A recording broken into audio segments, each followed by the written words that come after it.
Let's create a new system called project. First thing we normally would have is an event type. This could be anything. Today we're going to create one called project. We want to give it an automatic reference, so every time we create it we don't have to give it a number. We'll prefix that by proj so we know what it is, or PR, or whatever you want. If we were going to be able to time record against it, we'd tick this box, and if we wanted to associate long product descriptions, we'd also fill this in, but we'll ignore that for the moment. So now we've got a project job type. We can add projects to our system. However, what we would probably want to do is allocate statuses to our project so we know where our project's got to in its life cycle. So I'll create status number 1, maybe booked, save that. Status number 2, status number 2 would be in progress, and status number 3, completed. You don't have to number them, but that way they appear in a sequence over on the listing on the left, which makes it fairly logical. As well as statuses, you can assign groups. Groups can be anything. They're very handy for analyzing or for making decisions. So if we had project groups, which maybe were, for example, commercial, and the next one would be legal. We're working in 2 sectors and we want to know what projects we've got in each sector. You can create as many of these as you like. Now we've got this project created. At any time we can go into our jobs and we can add a project to a customer. We can indicate who we're dealing with. We can say status, and we put the sector in and save the project. And what that gives us is a standard set of fields. This is Proj 1. Here the reference number, obviously it's the first project we've entered, and it could be to build a new bridge in. Now with a standard event you do get a load of standard fields, but clearly if you want to customize the system you'll probably need custom screens. We call them logical screens. So let's build some logical screens. Let's go into our system builder and choose screens, and we'll create a brand new screen. Now right mouse click in that grey area, click new logical screens, and we'll call this one project.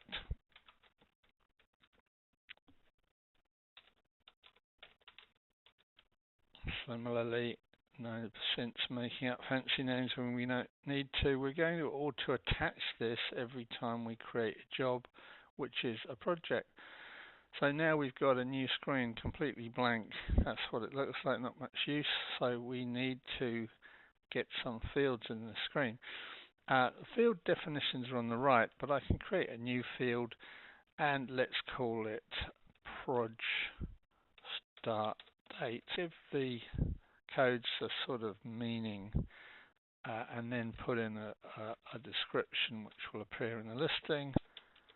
And because these are going to be attached to the project, we don't need the word project in there. Data type is going to be a date. There we go. And that's our new field. We can then put this field onto our screen by dragging and dropping it. So let's clone that field, just to be a bit lazy, call it proj end date. And we'll create another field. Cloning you can only do when the field type is the same. So if it's date, you can clone it. If it's a text field, you can clone it. Now I've got an end date, and I'll put the end date onto the field. You get the idea. Let's do one more. Let's do a little project note field. That is a code, so I usually put those in uppercase, the force of habit. Project note, and you don't need the word project there either. Now the data type on this one is going to be, I'll keep it as a small note. You can have different size notes and all sorts of different options when you're creating screens. So we've got a little small note there, and I'm going to just drop that into the field there. Now, if we hide the unused, that's what our little project screen looks like. So very easy to build screens with all sorts of different types of data on them. Now, what we need to do is write a workflow. Now, typically with a workflow, you will need actions. You may need templates if the workflow is going to send emails or write letters or text messages. Actions, let's go into our action file maintenance, and we'll add a new action called start project.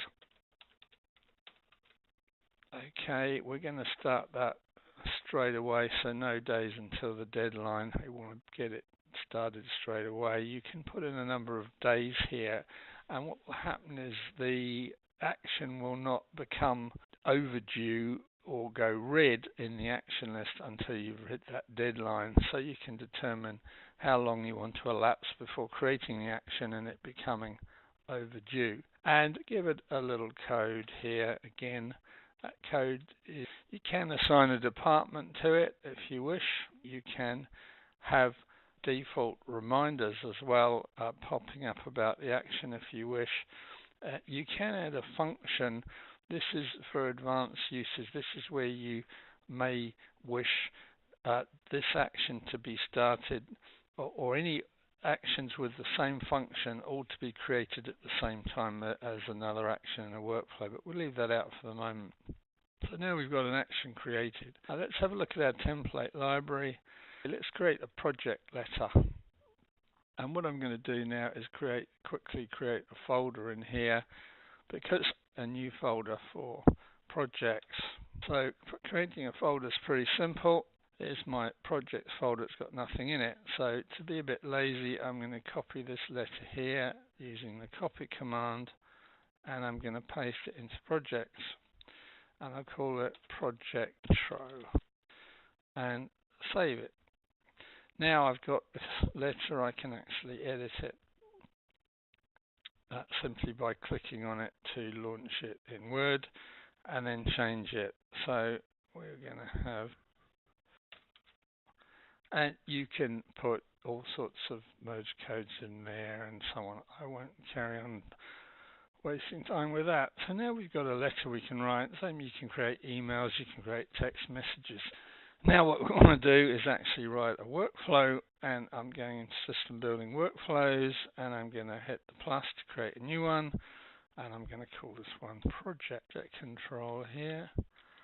And you can assign a department for it. The reason you would assign a department for it is if you want to run workflow automation and you do all the workflows for a certain department only. Otherwise you don't need that. Publish it, auto-attach it. It's not a marketing workflow, so we don't tick that one. It's for use with events, and it's for use with project events. That means that every time we create a project, this event will automatically be attached to it.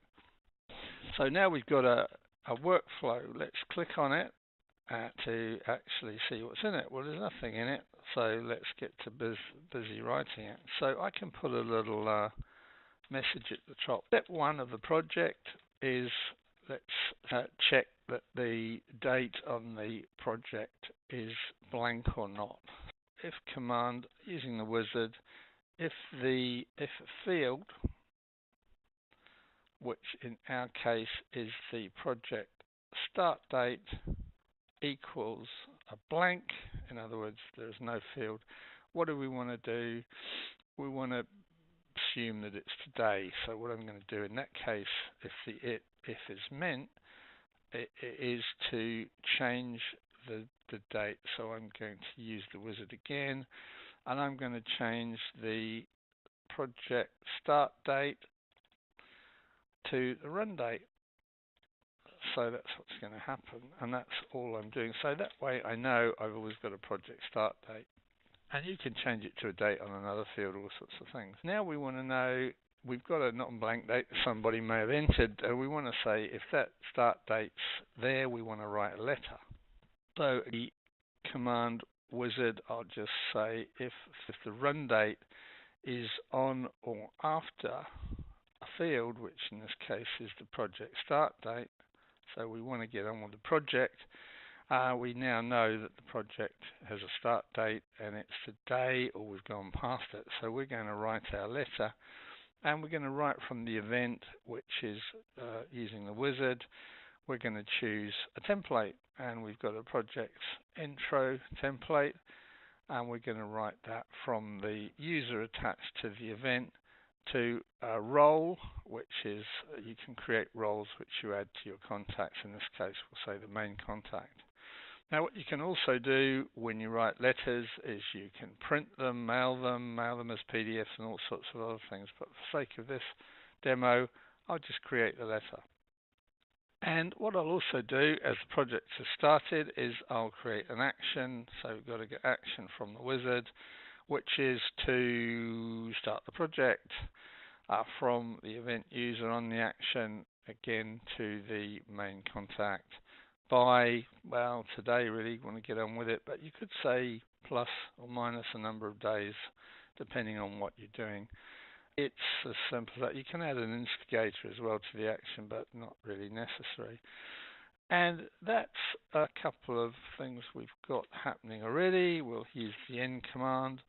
And that's step one. Now, what you can do with a workflow is at a certain point, you can say complete. That workflow is then complete. You can even delete the workflow when it's completed, so there's no chance of it ever being run again. This case be at step one. If we were writing a workflow with complicated steps, we would normally do this, go to step two, and that will then take us on to step two and so on throughout the workflow. We're not going to do that because this is just a demo. We're going to save, check that the templates exist, and that workflow's happily now saved. We can close it down. So we've got our first workflow. So let's add a new project to this client here. We're going to select the event type project, give it a name, project new shopfront, or whatever the project might be, with a status of booked, and we can save that. If we go into our logical screens, we can change the various things here, or we can just save and run the workflows. If we save and run that workflow, you'll see the workflow kicking into action. Any notifications here, we can actually create statements in the workflow that will show up in the notification.